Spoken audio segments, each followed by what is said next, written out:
ton format qui s'appelle, c'est bien Les Bases, qui est un format que tu as sur la chaîne Le Crayon. Ouais, absolument. Alors, les bases, l'idée du format, Ouais, c'est explique le format. Exactement, en 2 Parfait, mots. merci. Les bases, c'est un format qui vise à expliquer les bases d'une notion, d'un concept de politique Ok. qui n'est pas forcément intelligible de prime abord si on n'a pas des études ou qu'on n'a pas travaillé sur ce sujet-là. Voilà, essayer de juste en 9 minutes décrypter très rapidement et permettre d'avoir une introduction à des formats plus longs, notamment de débats qu'on faisait sur la chaîne Le Crayon, qui puissent être compris avec ces bases. Ok. Donc il y avait cet épisode sur le sionisme, on l'a fait sur l'histoire de l'extrême droite aussi, pour comprendre un débat à ce sujet, pareil, un débat dans notre format Le Ring, qui est le format phare sur la chaîne du média Le Crayon. C'est vraiment le format où tu remplis, par rapport à ce que tu as décrit, en tout cas en introduction sur Le Crayon, mais où tu remplis plus le fait de rassembler les gens avec des avis différents. Absolument. Et les faire échanger, quoi. Je prends un exemple qui est le sionisme, qui est le premier épisode et c'est un des épisodes marquants. C'est un terme qui est souvent mal compris.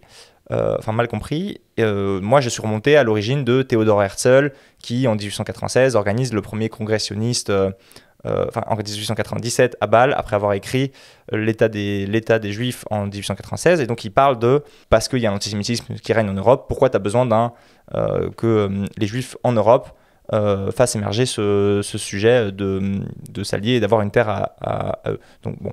C'est quoi pour toi, dans ce format-là, le gros challenge en tant que créateur de contenu? Parce que tu abordes des sujets quand même très complexes, c'est des choses aussi qui sont sujets à des opinions, en tout cas pour ceux que tu as cités. Bien sûr. Et comment tu fais pour réussir à expliquer, réussir à expliquer les bases, comme le nom de ton format, et avoir quelque chose d'intelligible, de clair? Est-ce que tu t'orientes beaucoup sur l'histoire de l'origine du terme, ou du fait, ou du parti, ou peu importe le sujet, mais tu prends beaucoup les faits historiques. Comment tu fais pour réussir à avoir quelque chose qui est assez neutre, plus clair possible, en fait? Moi, j'ai un esprit qui est assez organisé et synthétique grâce à ma scolarité à Sciences Po, où on a beaucoup appris à faire tu vois, des plans où tu fais une introduction, tu développes, et ensuite tu aboutis à quelque chose vers ce vers quoi tu veux guider ton auditeur. Donc l'idée là, c'était vraiment de prendre des mots comme le nationalisme pour la question de l'extrême droite, comme l'Europe, la laïcité, le genre, le féminisme, et de décrypter ces termes-là avec qu'est-ce qu'on entend en général là derrière, de reprendre un peu l'historique. Donc c'est pour ça que je te parlais de Herzl sur le sionisme, etc. Tu reprends quand même l'aspect historique qui est hyper important pour comprendre l'origine du truc aussi. Ouais, pour moi c'est fondamental. Donc on bossait là-dessus avec une fille qui m'aidait sur la documentation et moi qui faisais des recherches, souvent appuyé sur des livres, donc je pense soit des livres, soit des chercheurs, soit parfois des articles en ligne, tu vois, sur la bioéthique par exemple, j'en ai fait un aussi, donc bioéthique, tout ce qui est à la fois la fin de vie, donc l'euthanasie, la gestation pour autrui, donc des questions de comment tu gères le rapport à la vie et tout. Et puis l'idée c'est d'essayer de présenter en fin d'émission, grosso modo, ou au travers de l'émission, mais notamment jusqu'à la fin, je dirais pas les plus et les moins, mais les aspects clivants du sujet, quels en sont les enjeux contemporains et comment on peut se positionner par rapport à ces enjeux. Aux autres émissions du Crayon, il n'était pas au niveau de ce qu'on attendait en termes de visibilité, de vues sur YouTube. J'ajoute aussi qu'on le refera pas cette saison, cette année, parce qu'on a revu toute la ligne éditoriale du Crayon et que ce format-là, que j'ai fait pendant 1 an, était très incarné. Or, on va se désincarner du média Le Crayon et laisser plus la place aux invités, nous sortir de la scène. C'est valable pour tous les formats qu'on a fait, y compris le Ring qui persiste comme format, mais on a pas mal réinventé cette ligne. Et donc ce format n'a pas vocation à être poursuivi, en tout cas sur la chaîne Le Crayon, potentiellement sur ma chaîne personnelle Jules comme César. Mais les vidéos existent toujours et elles sont toujours intéressantes, je l'espère. Est-ce que tu aurais un conseil à donner sur quelqu'un qui veut vulgariser des sujets compliqués? Des choses où tu te dis, c'est vrai que si on me l'avait dit avant que je fasse l'erreur, peut-être ça m'aurait aidé, tu vois. Pour moi, le premier truc qu'on a essayé de mettre en avant, et d'ailleurs c'est Valorant et Antonin qui étaient à la baguette aussi derrière les émissions. Antonin en tant que rédacteur en chef du média, Valorant simplement parce qu'il a beaucoup consommé YouTube et donc en tant que mes associés, voilà, on est proches et on discutait de ça. Sixteen a aidé aussi un petit peu.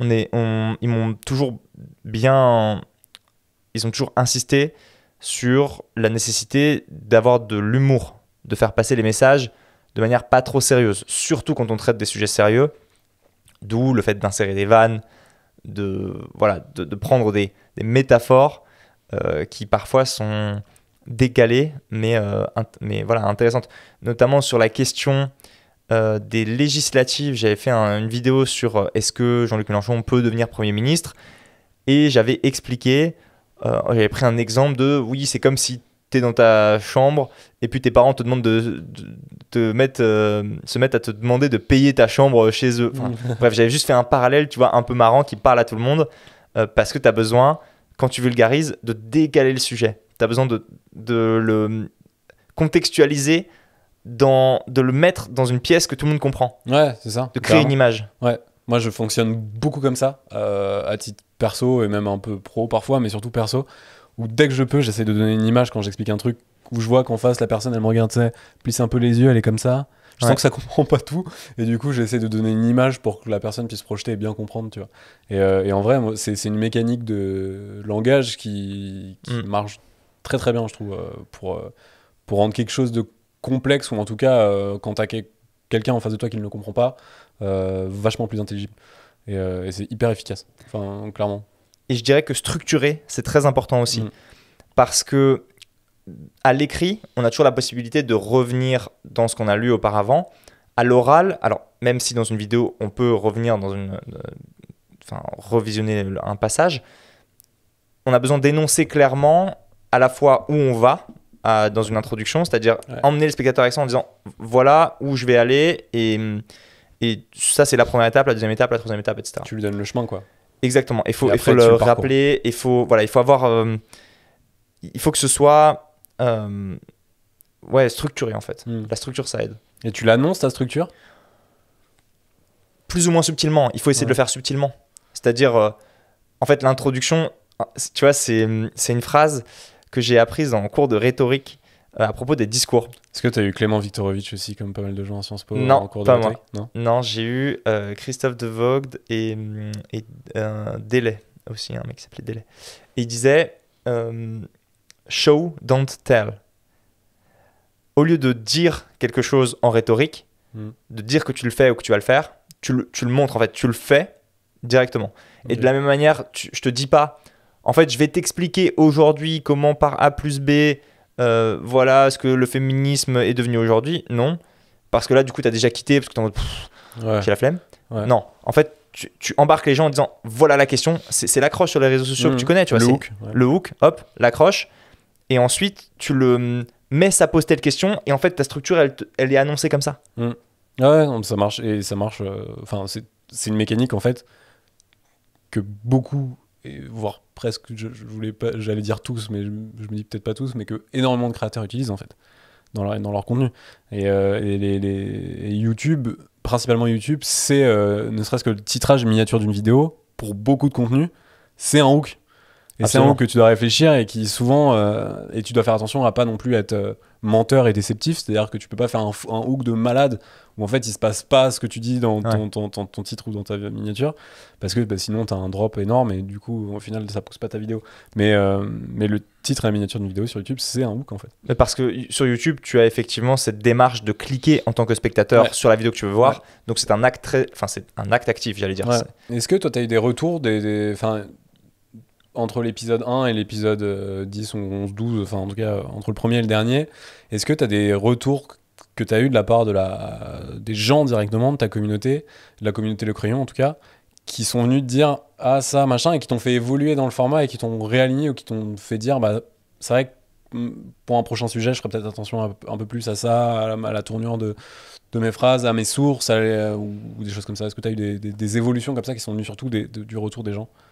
C'est pas venu progressivement entre le premier épisode et le dernier. Okay. Ça a été pas mal, peut-être en dents de scie, tu vois, plus. C'est-à-dire qu'il y a des épisodes qui plaisent, d'autres qui déplaisent. J'ai fait notamment un épisode sur le genre qui a été considéré par la communauté du crayon comme très partial. C'est-à-dire, en gros, allant dans le sens de ce que certaines personnes appellent l'idéologie de genre, dans le sens, voilà, pas trop remettre en question les discours sur la non-binarité, etc., alors que la communauté l'attendait plus.